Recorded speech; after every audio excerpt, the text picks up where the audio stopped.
Muito prazer em falar contigo, Janones. Faz tempo que a gente não conversa, né? Bom te rever. Igualmente. Quem vai começar a pergunta? Fica à vontade. Não, eu queria perguntar sobre essa questão da nova cartada agora do Bolsonaro, que seria o fórum privilegiado. Primeiro eles estavam tentando o PL da anistia e hoje a mídia toda está falando agora eles querem resgatar a PEC do fórum privilegiado. Eu pergunto, Janones, há alguma chance da PEC do fórum privilegiado e também do PL da anistia passarem na Câmara, no Congresso, na sua opinião, e que isso possa livrar o Bolsonaro da prisão? Dri, o meu lado militante responde para você que não tem nenhuma possibilidade de ser aprovado. Mas o meu lado deputado, pé na realidade, me faz ter que trazer a realidade aqui de que sim, esse risco existe. Né? Mas antes de entrar nas possibilidades de ser aprovado ou não, eu queria só fazer um adendo com a sua fala, de mostrar que Bolsonaro, até quando tenta se passar como um democrata, até quando ele... Isso aqui é uma questão interessante para a gente refletir. É muito difícil você negar aquilo que está na sua essência.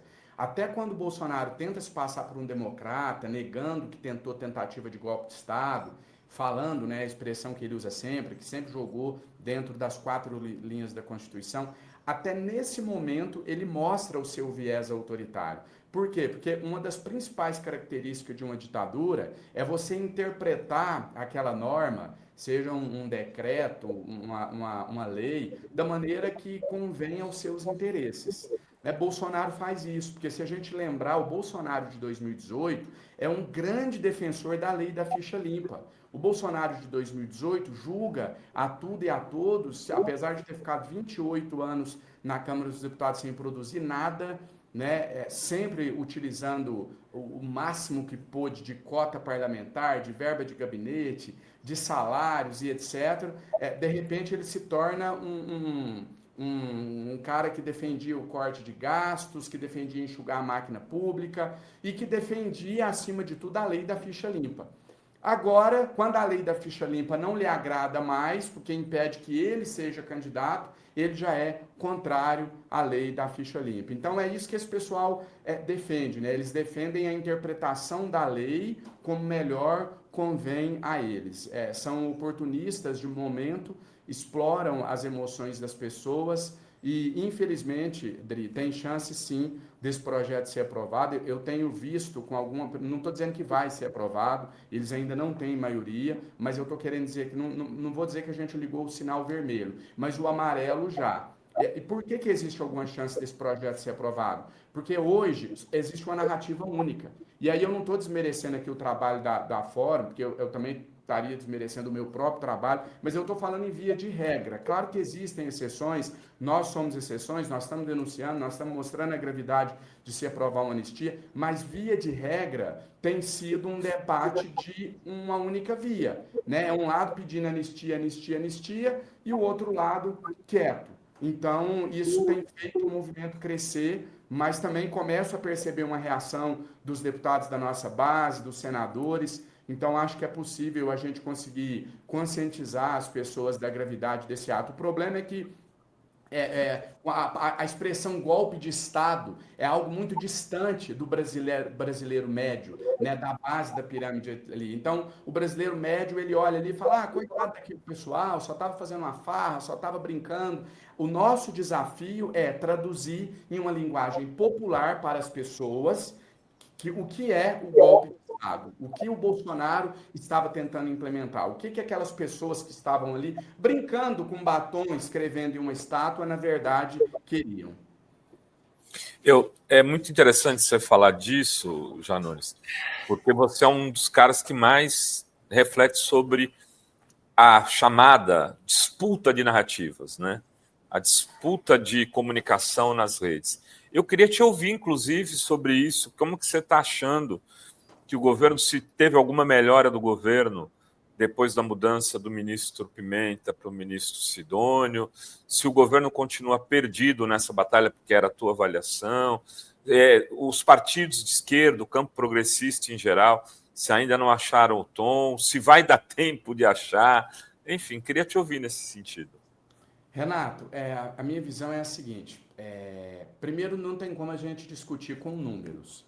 A melhora com a chegada do Sidônio no governo não é um fato passível, é um fato para a gente opinar. Será que melhorou? Com números você não discute. Os números mostram que sim, melhorou muito. E creio que ainda vai melhorar mais. A minha visão, ela se torna um pouco menos otimista quando eu paro de olhar para o micro e eu paro de olhar ali para o estrito senso e começo a olhar para o lato senso. O nosso problema não é um problema de governo, não é um problema de ministro da SECOM, não é um problema do presidente Lula, é um problema do campo. É muito mais amplo do que uma questão meramente de governo.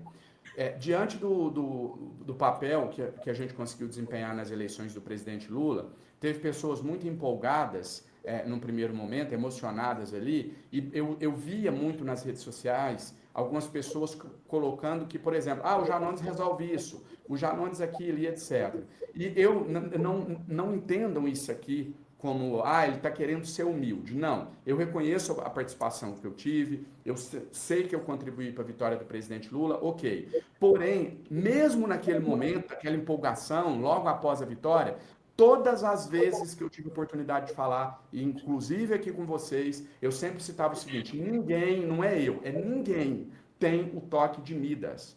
Não é tocar que vira ouro. O Janones não vai resolver, o Sidônio não vai resolver, e eu ouso dizer que o presidente Lula não conseguiria resolver o problema da disputa da narrativa, porque a gente pode resolver dentro da nossa limitação. Vocês podem resolver aqui na fórum a parte que cabe a vocês. Eu posso resolver com o alcance que o meu mandato permite. O Sidônio pode resolver com o alcance que a SECOM permite, que é mais alto que o meu, que é mais alto que o de vocês. Mas o problema é um problema de campo. Você veja bem que Bolsonaro vai ser preso, vai apodrecer na cadeia, e aí, num primeiro momento, isso parece ser bom, né? Então, nós estamos livres da ameaça. Infelizmente, não. Só você olhar os nomes que tem hoje na extrema-direita, você vai ver que o Bolsonaro se tornou obsoleto. Ora, Janones, mas isso é bom ele ter se tornado obsoleto.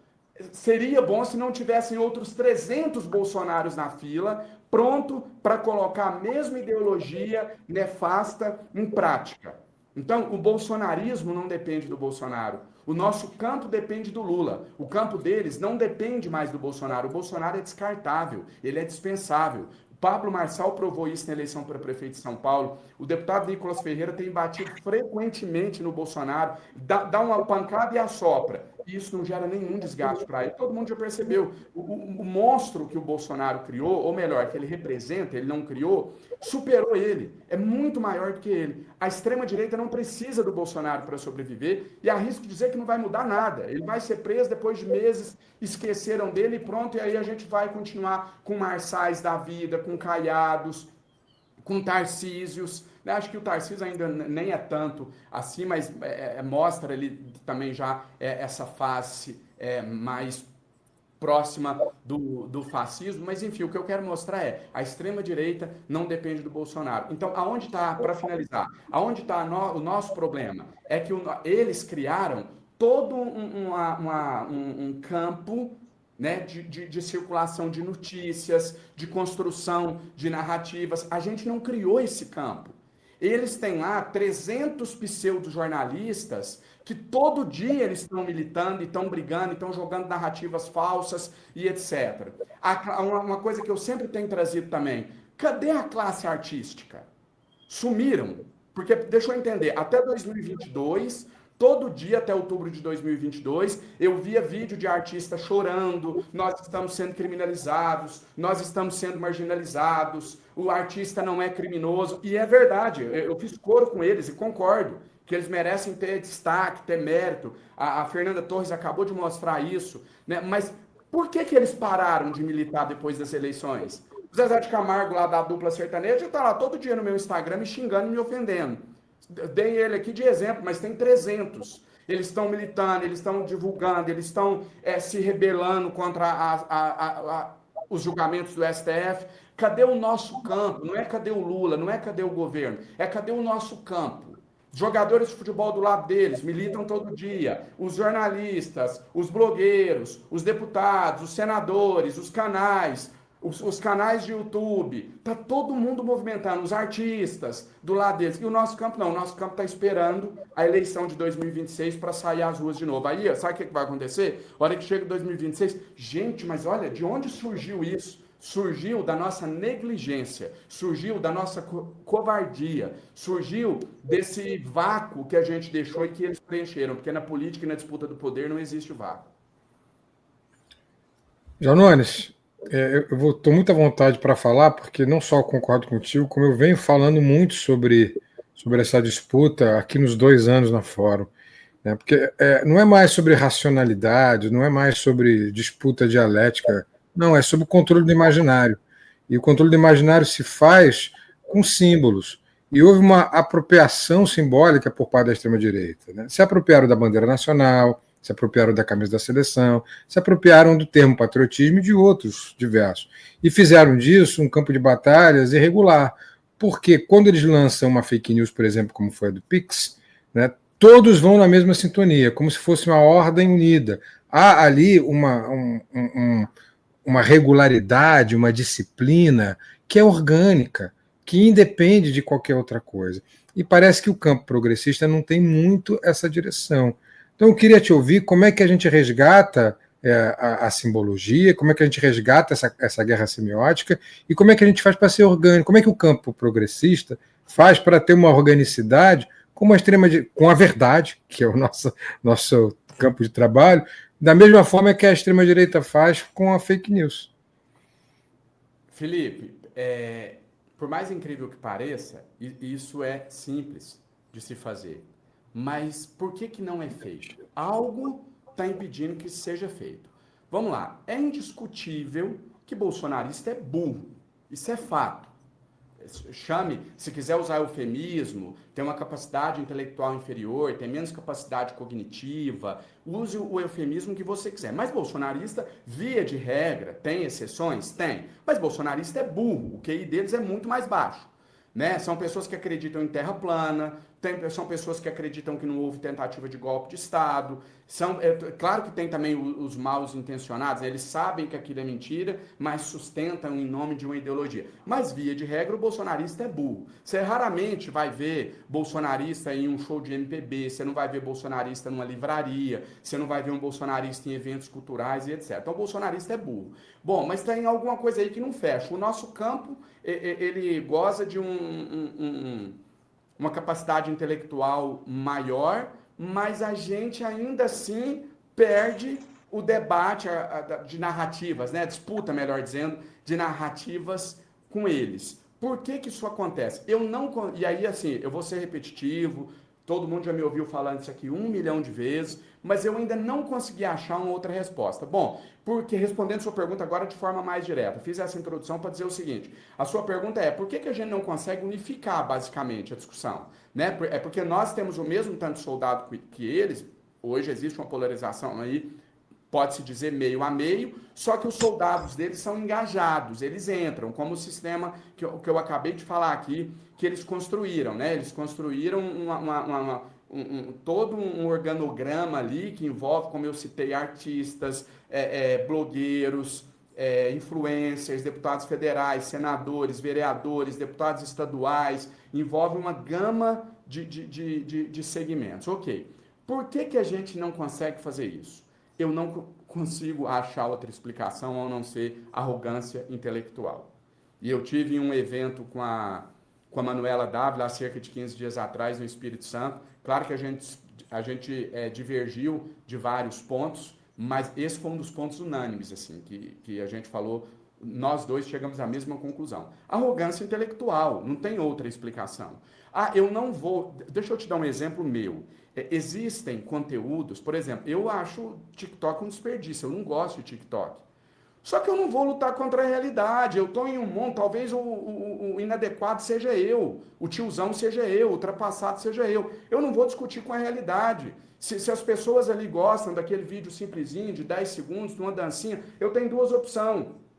Fazer aquilo ou sair fora do debate. Mas eu não vou me submeter, ok, é um direito seu, só não acho que você vai ser relevante.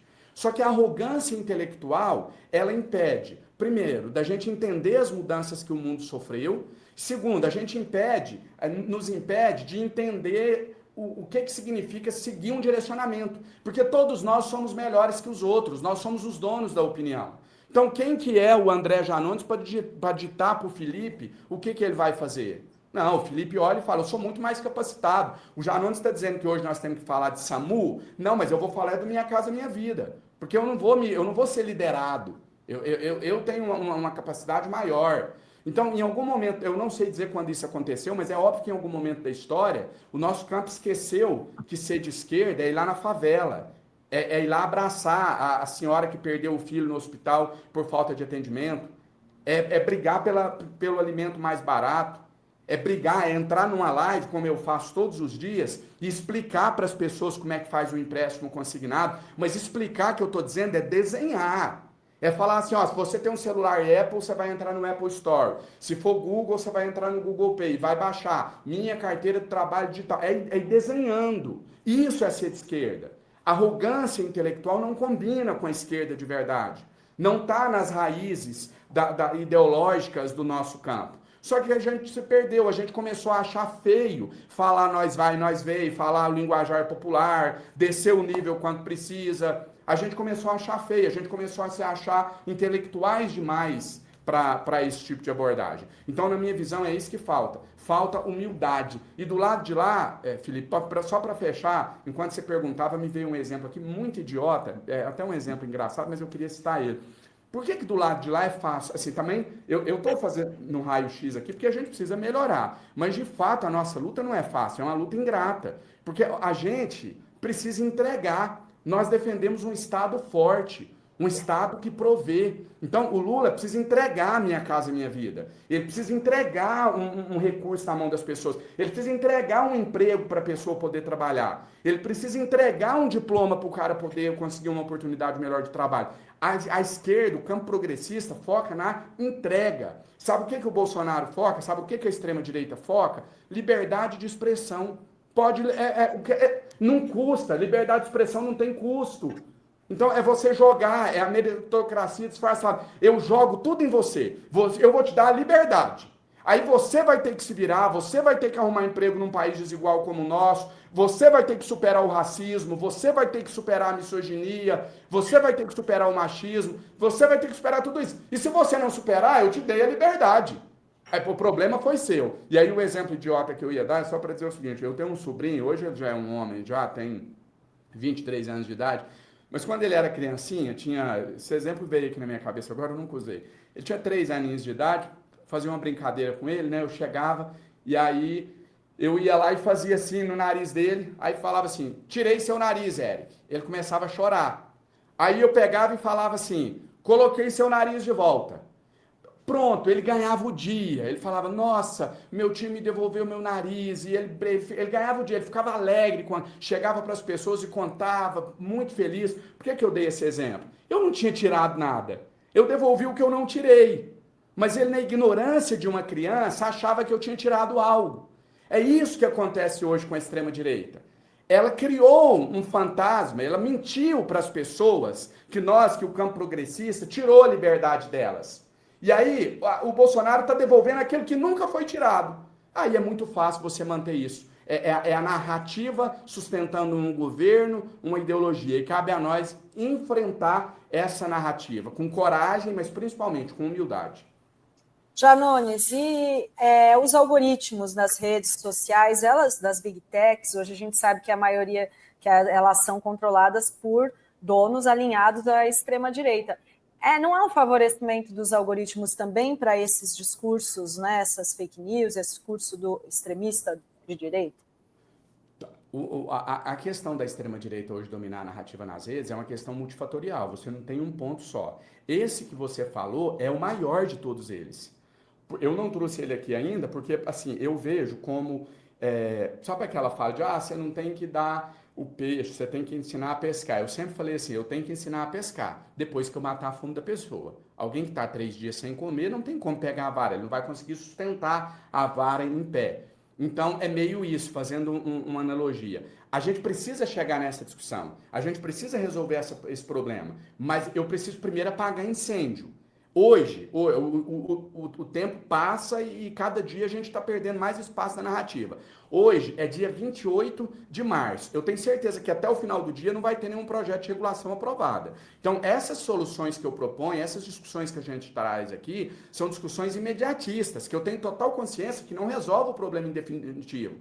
Porque né, eu jamais vou defender, eu vou acreditar que resolver o problema em definitivo é ficar fazendo meme, fazendo piada e criando narrativas. Isso não é a solução para a democracia. Isso é uma solução para hoje. Agora, a gente precisa discutir a solução de verdade, a solução a médio prazo, a longo prazo, enquanto faz o enfrentamento aqui, no hoje, no presente. A solução definitiva, ela só virá, dentre outras medidas, através da regulação do uso das redes sociais. Não dá mais para a gente ter um ambiente onde vale tudo. Né? E aí, aquilo que a imprensa chama às vezes de janonismo cultural, que eu uso muito, é dizer o seguinte, olha, vale tudo para eles, vale tudo para mim também. Ah, o cara foi lá e xingou o Lula de bandido, eu vou lá e posso xingar o Bolsonaro de bandido. Um baixo nível, o outro baixo nível. Isso é a solução para hoje, é usar as regras deles contra eles mesmos. Uma estratégia que rebaixa o nível da discussão, que não politiza ninguém, que não traz nada de efetivo para as pessoas. Quando alguém fala para mim, Dri, assim, eu discordo dos seus métodos, eu sempre respondo de bate-pronto dizendo, somos dois, então. Na introdução do meu livro lá, eu coloco a frase do Raul Seixas que fala assim, Arapuca está armado e não adianta de fora você protestar. Se quer entrar num buraco de rato, você tem que transar. Isso aí transmite a essência, o espírito para mim. Olha, eu sei que o caminho...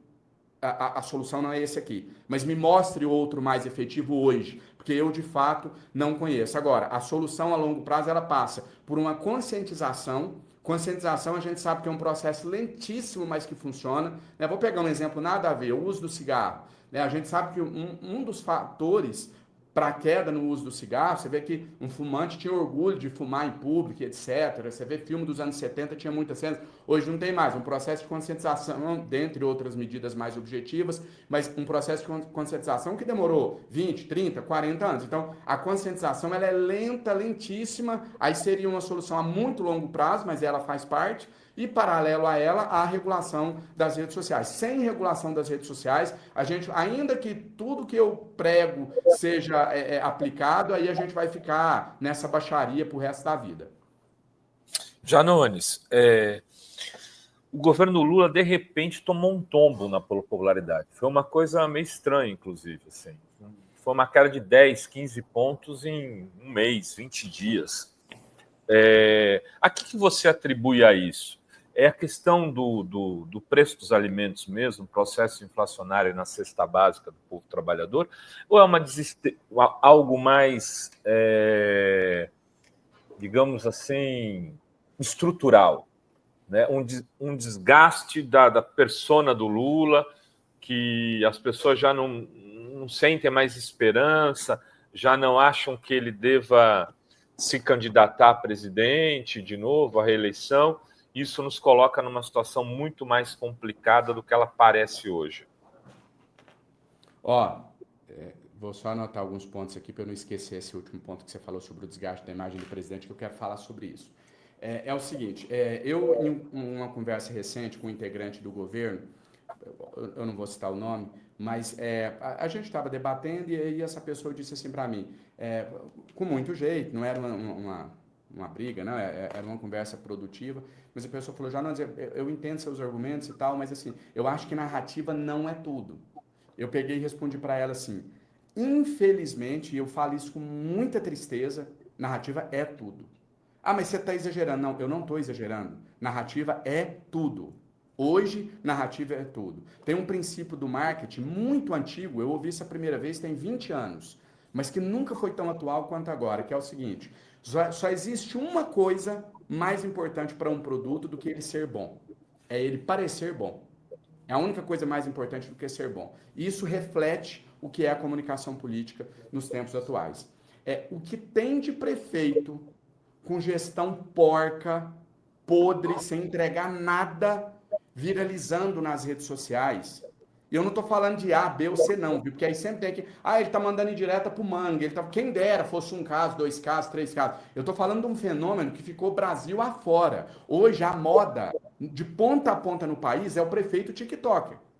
O cara não está fazendo nada diferente. Ele está fazendo o que os outros faziam. Ele está fazendo arroz com feijão. Ele está mantendo a prefeitura aberta. Mas o povo pira com a historinha, com o vídeo engraçado, com a dança que ele faz, com a tirada que ele dá, com a peça ali. Virou um negócio, é uma celebridade. Não importa mais entrega nem nada. A narrativa. E aí eu vou dar mais um exemplo. Mas o preço está muito alto, Janones. Não é só narrativa. Vocês lembram quem mais criticou o governo Bolsonaro, quando o preço da gasolina ficou muito alto? Quem foi a pessoa que mais viralizou nas redes sociais, batendo no governo Bolsonaro porque a gasolina aumentou? Um cidadão chamado Jair Messias Bolsonaro. Mas isso é muita incoerência. Ele criticou o aumento do governo dele? Sim, e dane-se a incoerência. Não existe mais coerência em narrativa de redes sociais. A coerência, hoje ela está restrita a círculos acadêmicos, a nós que estamos aqui debatendo nesse canal. Não precisa ter coerência. Entendeu? Então, eu tenho certeza absoluta. Se o Bolsonaro fosse o presidente hoje e o preço dos alimentos estivesse do jeito que está, ele todo dia estava nas redes sociais batendo. Ele ia fazer vídeo no supermercado, ele ia xingar os produtores rural, ele ia falar que a culpa era de não sei quem, ele ia fazer vídeo mostrando, olha que absurdo, o ovo era o preço tal, agora está o preço tal, nós temos que parar que essa tal, me ajudem a descobrir quem está aumentando o preço do ovo e tal, e isso ia pegar, e pronto. Então, é muito menos de entrega do que de narrativa, é muito mais de narrativa e muito menos de entrega. E aí, Renato, quando você fala da questão da imagem do desgaste do presidente Lula, né? Essa questão também da imagem e tal, e etc. Olha, às vezes você pode até ter, às vezes a sua hipótese pode até ter alguma verossimilhança no sentido do formato da comunicação, da maneira como é levado o governo hoje, a maneira de se comunicar, um modelo analógico, um modelo, em algumas vezes, ultrapassado e tal. Agora, em relação à figura do presidente Lula, eu acho exatamente o oposto.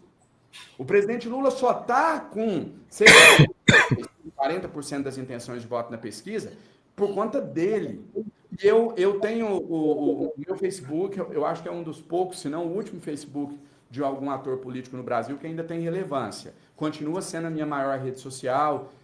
Fiz uma live lá há 15 dias atrás sobre o empréstimo, deu 7 milhões de visualizações, então eu ainda tenho uma interação muito grande lá. E eu uso ele como uma espécie de um termômetro, né? Eu sei que ali é uma amostragem, não tem rigor científico, não é pesquisa, mas você pega uma enquete ali, que você recebe 40, 50 mil respostas, dá para você fazer uma amostragem. E eu quis entender, não é quem não apoia, eu quis entender quem apoia o presidente e está lá falando que vota nele, independente do que acontecer e tal. Por que essas pessoas estão com ele? E é pela figura dele, não é pelo governo. Essas pessoas não votam no Lula, elas não apoiam o Lula pelo que o governo entregou para elas agora, esse ano passado. É pelo que o Lula representa, é pela figura do Lula, é pelo cara que criou o Bolsa Família, é pelo cara que criou Minha Casa Minha Vida, é pelo cara que sempre esteve do lado dos mais pobres. E aí tem uma frase, né, as pessoas, na simplicidade delas, uma frase que é a frase que eu mais ouço quando eu pergunto sobre por que de apoiar o Lula e tal, a resposta é porque ele gosta de nós pobres. Essa é a pergunta de 10 pessoas que eu pergunto, 9 é essa. Então você vê que não é um feito do governo, não é porque ele está entregando isso, ou porque eu tenho expectativa dele vai entregar aquilo. Eu acho que o que ainda nós temos é a figura do presidente Lula, por isso eu falei que o nosso campo depende do Lula, o campo de lá não depende do Bolsonaro, e a gente precisa começar a mudar essa situação, né? Entender, vir para o mundo contemporâneo, porque o Lula não é eterno como nenhum de nós somos. Eu só quero discordar de você numa coisa. À vontade. Eu acho que o que você faz no Facebook, com 7 milhões de amostragens, é científico sim. Falo como pesquisador, como professor, porque é uma amostragem de um público muito grande. 7 milhões não é desprezível, está longe, Janones. Então, tem um rigor científico sim. É uma amostragem muito grande. Não tem quando você tira 7.700, agora 7 milhões, sim. Eu acho até, deputado, se tiver as perguntas certas, científicas ali, dá para tirar muitos termômetros para o governo. Muitos mesmo. Acho que poderia até ser usado, mas fica aí a dica, a sugestão. Eu poderia pessoalmente encaminhar umas 5, 6, uma dezena de perguntas que ajudariam a direcionar o governo, mas o Sidônio pode fazer muito melhor do que eu.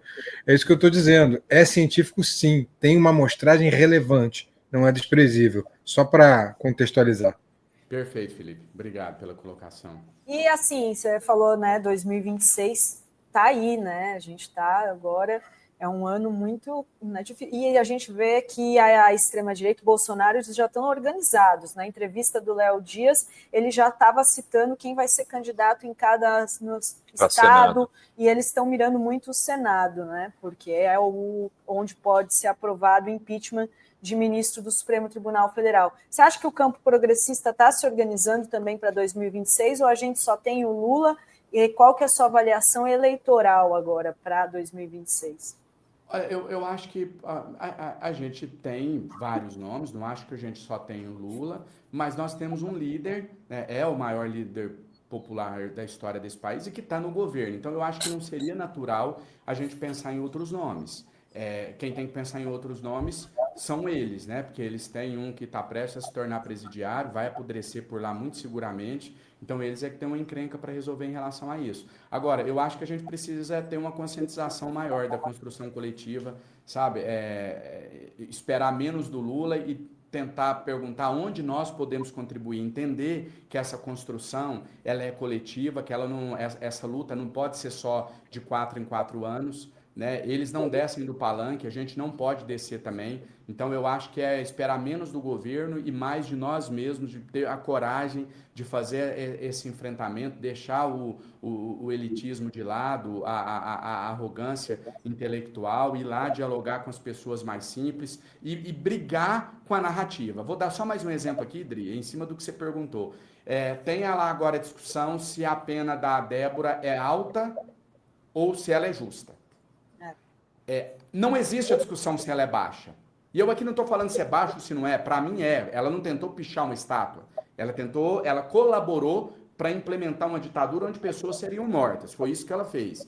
Né? Aí eu gosto de dar um exemplo que é assim, né? Você tem a divisão de tarefas, você vai numa hamburgueria, ninguém faz um hambúrguer. Um coloca o queijo, o outro coloca o pão, o outro coloca o molho. Mas no final você tem um hambúrguer. Alguém fez aquilo ali. Fez, todo mundo fez, cada um cumprindo a sua parte. Então, ali dentro da tentativa de golpe de Estado, cada um cumpria a sua parte para realização do todo. Agora, aonde está sendo feita essa discussão? Percebe como a gente só fica nas cordas? Se a gente entra para discutir que a pena da Débora não foi pelo batom, que ela tentou dar um golpe de Estado, que ela tentou ajudar o Bolsonaro a implementar uma ditadura onde ele poderia matar pessoas a seu bel prazer, porque isso é uma realidade, uma ditadura é isso, em última instância.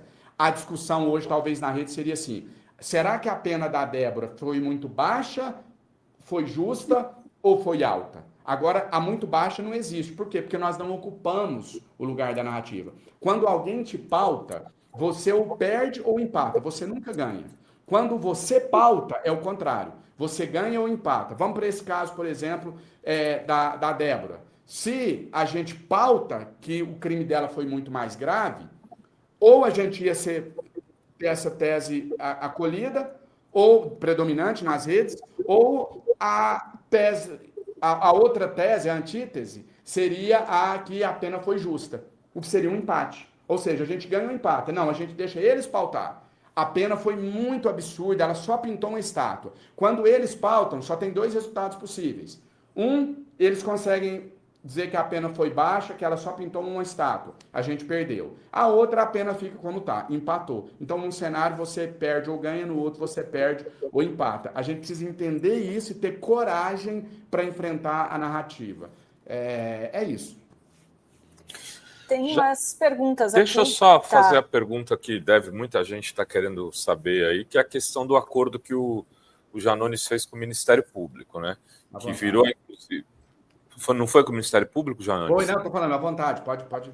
Né? Porque isso aqui virou tema de campanha, o Boulos teve que explicar isso em vários debates. Aí, no fim, teve esse acordo e as pessoas estão dizendo, tá vendo? Ele assumiu que ele é culpado. E você fez um vídeo dizendo que não. Queria que você se defendesse aqui, então, dessa...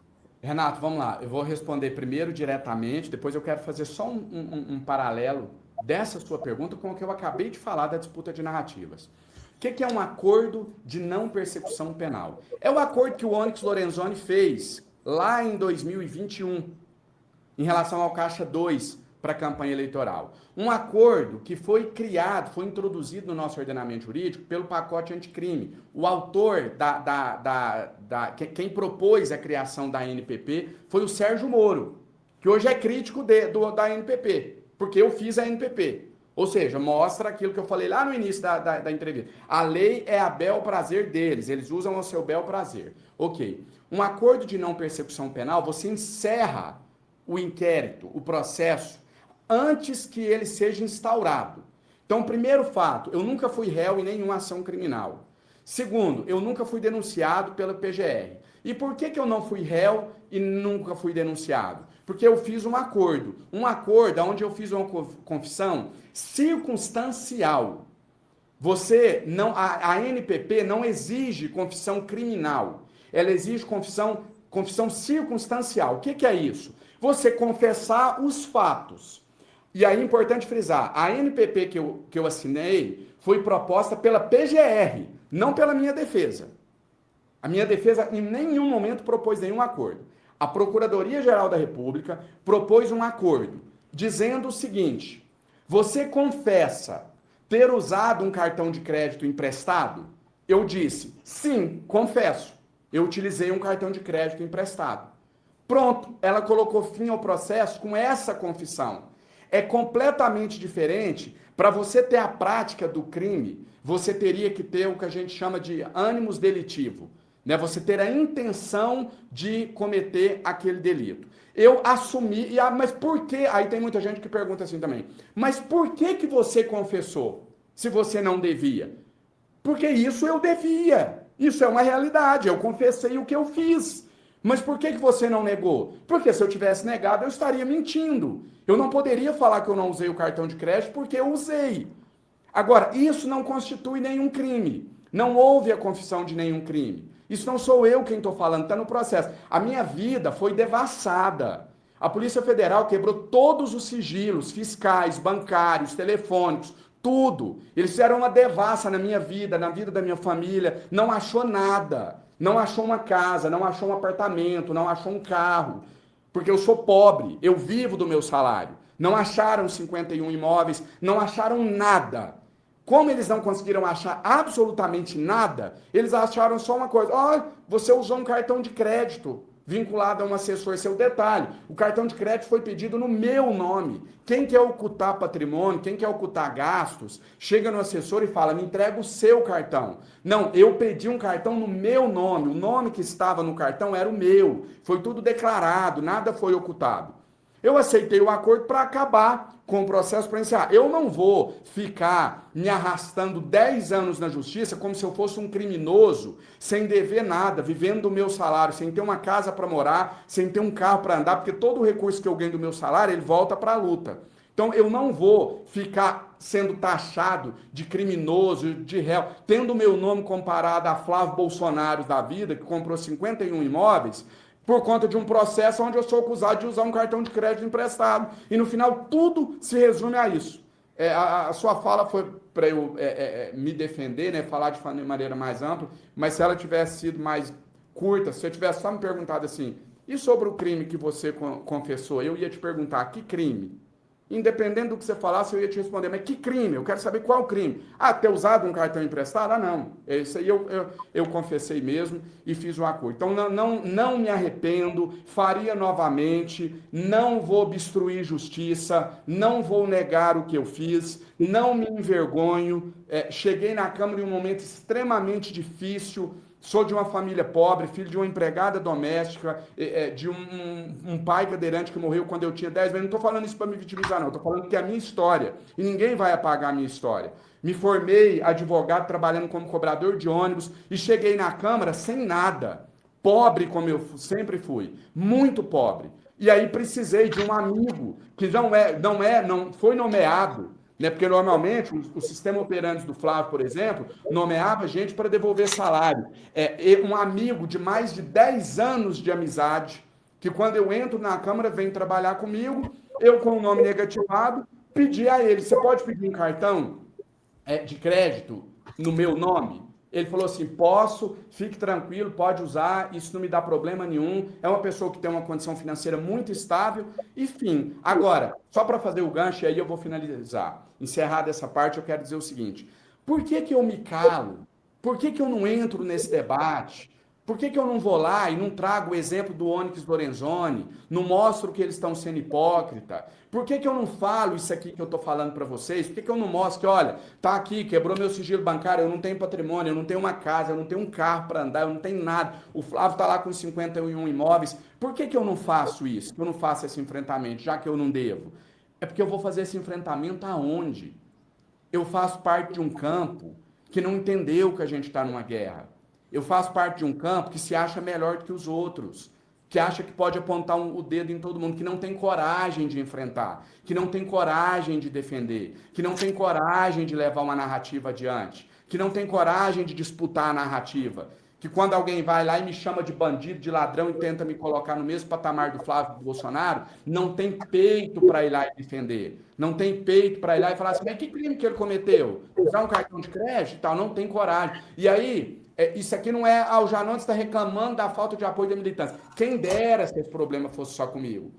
O Alexandre de Moraes, tudo bem, não é um agente político, a gente tem que ter moderação, ele é um juiz, ele está numa posição de imparcialidade, mas ele está enfrentando uma puta pressão e fica parecendo que a sociedade toda está contra ele. Cadê o nosso campo defendendo, lutando, brigando, defendendo o posicionamento? Não vou falar defendendo o ministro, ele não é um político, mas defendendo o posicionamento do ministro. Cadê o nosso campo defendendo o presidente Lula com a fala da Gleice? Ah, mas ele foi machista, tá? Machismo é totalmente diferente de misoginia. E aí aquela coisa, igual uma pessoa falou para mim assim um dia, ele foi machista e ponto final. Eu falei, mas eu pensei comigo, eu falei, alguém do nosso campo, uma baita de uma intelectual. Eu fiquei pensando assim comigo, mas por que que ela põe o ponto final? Que eu contei para ela, Felipe, que eu fiz uma enquete lá no meu Facebook, uma enquete bem neutra. 30 mil pessoas responderam. E eu perguntei o seguinte, se o Lula tinha sido machista ou não, o que é que as pessoas tinham achado da fala. 92% das mulheres, frise-se que o Facebook é um público de pessoas bem mais simples, 92% das mulheres não só não se sentiram ofendidas, como falaram que se sentiram lisonjeadas pela fala do Lula. Aí teve comentário tipo assim, ele é muito fofinho, eu gostei da fala dele, eu me senti lisonjeada. Outros comentários assim, mesmo quem achou que foi machista, às vezes falava assim, é o jeito do Lula, ele é muito simplão mesmo e tal. Aí eu contei isso para essa pessoa e ela me respondeu assim, foi machismo e ponto final. Para mim foi, mas talvez para você foi, mas por que a gente põe o ponto final? Por que quem vai pôr o ponto final é eu, é o Felipe, é a Adri, é o Renato, e não é a Dona Maria lá do Facebook, que recebe um Bolsa Família, é semi-analfabeta e vive de um salário mínimo? A gente não disputa a narrativa e a nossa arrogância ainda faz achar que a gente tem sempre a razão, e aí a gente não enfrenta, aí o Lula vira machista, o Janones vira ladrão igual o Flávio Bolsonaro, e a gente vai perdendo os nossos e eles vão cada vez se fortalecendo mais. Essa história de ponto final é tão boa para o debate, né? Ela é construtiva. Deixa eu fazer umas perguntas aqui da comunidade para o Janones. A Socorro pergunta, você acha que o presidente Lula deveria fazer lives para o povo brasileiro? Tipo, que tem esse debate se ele deveria seguir o presidente, né, ex-presidente do México, fazer live todo dia. As manhaneiras, famosas manhaneiras do... Eu acho, eu sou até suspeito para defender isso, né? Eu acho que a live é o que aproxima, as pessoas querem ver a sua intimidade, querem que você dê satisfação. Às vezes as pessoas entendem uma situação negativa se você explica para elas, né? A extrema-direita cria um imaginário, parece que o Lula tá lá, ele é um carrasco, uma pessoa muito mal. Ele tá, não, nós não vamos baixar preço de ovo, não, nós vamos ferrar com todo mundo. Mas por quê? Porque não tem o outro lado, né? O cara é um puta de um comunicador, o maior da história política do nosso país, tem um carisma que nunca ninguém vai conseguir igualar, mas infelizmente perde essa oportunidade de usar essa ferramenta. Então, indiscutivelmente que sim. E tem a Tereza perguntando, Janones, você acha necessário pautar, nesse momento, o sem anistia nas ruas, em detrimento das pautas concretas, como o fim da escala 6x1 e a isenção do imposto de renda para quem ganha R$5.000, até R$5.000? Tereza, por exemplo, eu acho que todas as regras, todos os princípios, eles devem ser usados você sentindo o momento, né? Por exemplo, eu sempre falo assim, não responda as fake news. Mas isso tem um limite, você vai olhando ali. Se você vê que aquela fake news tomou o debate total, virou uma verdade absoluta, em algum momento você vai ter que se posicionar. Então, toda regra comporta exceção. Se você me faz essa pergunta há 15 dias atrás, eu falaria para você que não. Falaria, ignore essa pauta de anistia, ninguém está falando sobre isso, vamos focar na escala 6x1 e na isenção. Contudo, como eu disse que a gente tem que se adequar ao momento, pelas movimentações que a gente teve aí nos últimos 15, 20 dias, hoje eu acho que já é um caso dessa exceção, da gente entrar na pauta defendendo a não anistia, defendendo a não aprovação do projeto, porque é nítido que eles estão avançando e, como eu falei, eu acho que o nosso papel é principalmente popularizar. O nosso desafio, eu até estava, antes de entrar aqui online com vocês, estava falando com a minha equipe sobre isso, da gente bolar alguns vídeos, algumas falas, porque o que a gente precisa é popularizar. A expressão golpe de Estado, ela não transmite nada. Quando você explica de uma ditadura, a pessoa poder matar mulheres, crianças, tortura, pau de arara, aí as pessoas entendem. Nós temos que contar para as pessoas o que o Bolsonaro planejava. A grande massa não sabe ainda. E tem alguns comentários elogiando aqui, a Graça diz, Janones admirável, obrigada, Graça. O Alexandre dizendo, Janones é o único político que fala a língua do povão. É isso aí. O Rick diz, abraço ao Renato e um abraço ao aguerrido e necessário deputado André Janones. Obrigado pelo apoio em relação aos ataques racistas. Valeu, e a Ruth diz aqui, e a pena de uma mãe que roubou uma loja para dar de comer ao seu filho, né? Ninguém fala isso, né? E deixa eu ver aqui, a Marga diz, Janones é extremamente útil no Congresso, continue firme e forte, que nós te apoiamos e autorizamos. Valeu, Marga, obrigado. E com a Marga aqui eu vou agradecer, muito obrigada, viu, Janones, não sei se o Renato... o Janones tem alguma palavra final, alguma coisa que a gente não perguntou. Queria até já te convidar aqui em público para pelo menos uma vez por mês vir fazer um balanço aqui, Janones, conversar sobre comunicação, vou conversar com a tua assessoria, para a gente poder ir mantendo aí também essa discussão, né, sempre atualizada. Vamos sim, Renato. O convite já está aceito. Eu sempre tenho muito prazer em participar aqui com vocês. Deixar um abraço para você, para a Adri, para o professor Felipe, em especial para todos que nos acompanharam até aqui. É sempre um prazer grande. E só deixar, acho que de tudo que eu falei aqui, o que eu queria realmente frisar é isso, da gente parar de esperar demais, seja do Janones, seja do Sidônio, seja do Lula, e a gente começar a colocar a mão na massa, entendeu? Entender aonde que eu posso contribuir. Ah, mas eu só posso contribuir limitado à minha parte. É isso, cada um tem uma limitação ali, ninguém consegue mudar a realidade da noite para o dia. Se a gente tiver mais essa consciência coletiva de que todos nós somos responsáveis por mudar esse cenário e continuar fortalecendo a nossa democracia, a gente chega lá. No mais, obrigado a vocês, fica todo mundo com Deus. Janones, estão te lançando para senador aqui, viu? Vamos aguardar. Vamos aguardar. Valeu, um abraço. Obrigada, Janones. Obrigado, Janones. Um abraço. Valeu. Tchau. É isso aí, professor Felipe, Rovaia, também agradeço, Felipe, bom fim de semana para você, que ótima entrevista, né? Terminando aqui a sexta-feira. Beijos. Um papo com o Janones. Um beijo para você. Felipe, solteiro na raia aí, andando. Sexta-feira. Solteiro na sexta-feira. Já está indo para balada. Você sabe que no Rio, Dri, a feijoada é de sexta para isso, né? Tá. O cara come uma feijuca e já emenda meia dúzia de cerveja. Se comer a feijoada, eu vou dormir o dia inteiro, né, rapaz? Vai ter que... Tem a noite, balada no Felipe. Valeu. Melhor uma comidinha leve, um peixinho, devagar. Eu vou de peixinho aqui. Valeu, Felipe. Valeu, gente. Beijo, bom final de semana. E bora para o Fala Rovai. Eu agradeço a vocês todos que estiveram aqui conosco. Fique ligado na programação da TV Fórum. Aí daqui a pouco, às 17 horas, tem ao vivo o Jornal da Fórum com o Miguel, com a Yara, com o Henrique. Então, e hoje tem Cacá e Elenira Vilela, ó, programão. E depois tem ainda o programão da Fórum com a Sinara Menezes. Então, Não saia da TV Fórum. E um beijo, deixa eu só agradecer o professor Jorge Gueso, bem-vindo, chegando aqui, muito bem-vindo à TV Fórum, a nossa querida comunidade. E a Graça está dizendo que não compra nada à prestação, junta dinheiro, compra à vista, pechincho e sempre consegue um bom desconto. Essa é uma boa estratégia também, hein, Graça? Isso aí. E bora lá, então. Um beijo para você, um ótimo final de semana. Vai lá, Ru, vai. Fala, Ru, vai.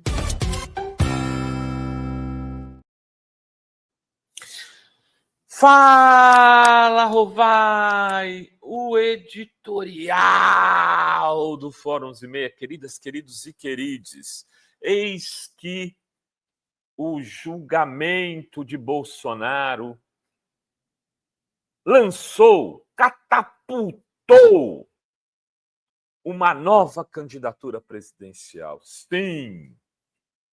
Ontem o jornal O Globo, o colunista Anselmo Góes, talvez falando em nome da toda poderosa Vênus platinada, dizia: Flávio Dino, este é o nome para 2026 se Lula não for candidato à presidência.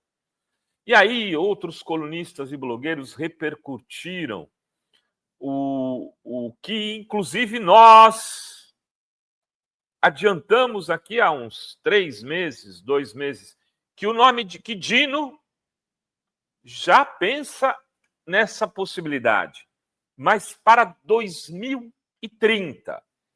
Dino acha que Lula é candidato à reeleição, como eu também acho, mas, evidentemente, que os calendários não se estabelecem por desejo. Os calendários se estabelecem pela nua e crua realidade.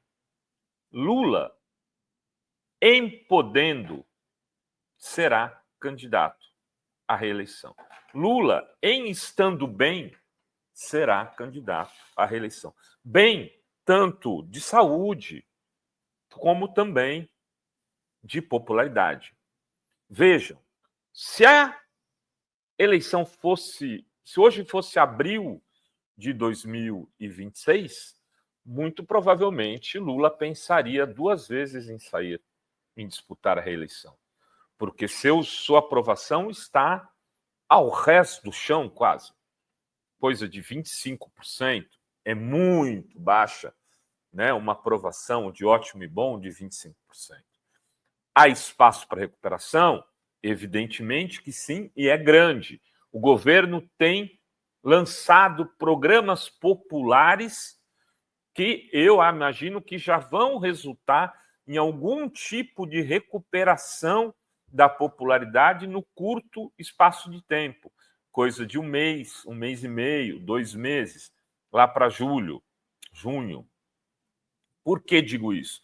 Porque, por exemplo, os consignados para a CLT, que tem gente batendo, mandei até fazer um corte que eu fiz uma defesa. Não, é o seguinte, quem está usando vai falar: Lulão, obrigado. Eu saí de uma prestação de R$500 por mês, num financiamento que eu tinha feito, troquei por uma de 350, estou economizando 150. Dá para fazer a picanha e a cervejinha, aquilo que você prometeu, no final de semana, pelo menos por mês. Então, esse cara que está trocando dívida, aquele que estava com a geladeira lá quebrada tal, e vai trocar, em vez de pagar na Casas Bahia juros de 10%, vai pegar o dinheiro à vista e comprar a geladeira e vai pagar 2,5%, também vai comemorar. Vai ter uma melhoria da popularidade. Como também vai melhorar aquele sujeito que vai ver o preço do mercado diminuindo. A carne já diminuiu de preço. Tem um açougue aqui em Santos, ali na Afonso Pena, Pedro Lessa, uma avenida grande, que ele põe os preços da carne aqui grandão. Então, a gente passa por ali e vai vendo. Se aquele... Engraçado, ele acho que deve ter muito giro. É o primeiro a mostrar se o preço da carne está caindo ou está subindo. Tinha picanha 40 e poucos reais já lá, nesses dias. Já está diminuindo. Vai ter uma inflação dos alimentos, talvez uma deflação no preço dos alimentos nos próximos meses, porque a safra foi boa. O governo tem projetos para serem lançados, por exemplo, no Ministério da Saúde. O atendimento de especialidades, o atendimento digital, estão aí para ser lançado. Ontem, os Correios começou a fazer suas primeiras entregas por drone em Curitiba. Nós vamos inaugurar um sistema de entrega extremamente rápido de logística. O Correio está sendo reconstruído. E tem muitos exemplos em diferentes áreas de mudanças, no farmácia popular, no Minha Casa Minha Vida, que agora pode atingir o plano 2 e 3. Uma pessoa que ganha aí 6, 7 mil por mês pode fazer o financiamento da sua casa, 7, 8, 10 mil, já um salário maior, de um apartamento de 500 mil reais. O imposto de renda, quem for declarar vai ver que até 7 mil reais o cara vai ter desconto. É quase um 14º salário, como diria o Haddad. Enfim, tudo isso pode levar à recuperação do Lula e deve levar à recuperação. Anotem aqui, dia 28 de março, o Rovaizinho, Paz e Amor, falava isso no seu Fala Rovai. Mas, se porventura isso não acontecer, ou se acontecer, mas o Lulão falou, tá bom para mim, já fiz minha parte, estou entregando com 55% de ótimo e bom e vou brincar com a Janjinha lá nas praias da Bahia. A gente vai brincar de pega-pega, de corrida, vai pular corda, vai ficar pegando moribug, eu e ela, e vamos andar nas ondinhas, vou fazer jacaré, enfim. O Lulão pode querer sair por cima. O Dino está no jogo. O Flávio Dino pode sim ser o candidato da unidade da Frente Popular. Porque o Haddad, que é um nome que seria quase natural, ele tem uma rejeição no campo da esquerda, primeiro porque ele não fala com a esquerda, vamos ser bem sinceros. O Haddad se nega a vir, por exemplo, num programa da Fórum, do 247, do DCM, mas também fala menos com os deputados de esquerda que de direita. É uma reclamação recorrente que eu ouço falando com deputados, que ele conversa pouco com a bancada progressista e acaba tomando decisões precipitadas, como foi a do PIX. Se tivesse chamado os deputados lá para ouvir meia dúzia de deputados, talvez os caras dissessem para ele, tá errado, camarada, não vai por aí, você vai criar o Martaxa, e ele acabou virando o Taxade. O Martaxa, inclusive, pelo que consta, é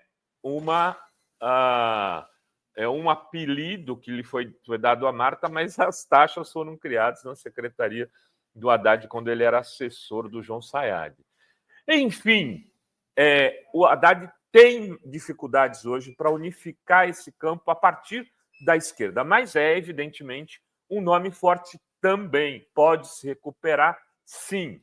Só que o Dino, depois do julgamento do Bolsonaro, começou a ser visto como alternativa também por setores de direita que governaram com ele no Maranhão, que tiveram no Maranhão uma experiência profícua de distribuição de governo e que deu resultados que levaram à reeleição do Dino no primeiro turno com 75% dos votos ou mais, e depois a eleição do seu vice-governador, que é o atual, o Brandão, governador do Maranhão, e pode resultar na eleição do atual vice, que é o Camarão, Felipe Camarão, que hoje é filiado ao PT e é um jovem que foi forjado por Flávio Dino como secretário de Educação do seu governo.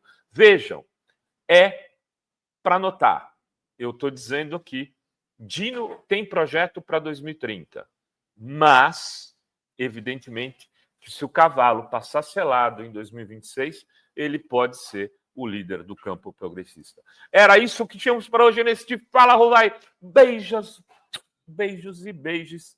E só um detalhe, estou de óculos escuros porque agora estou lançando minha carreira de popstar. Serei cantor de rock.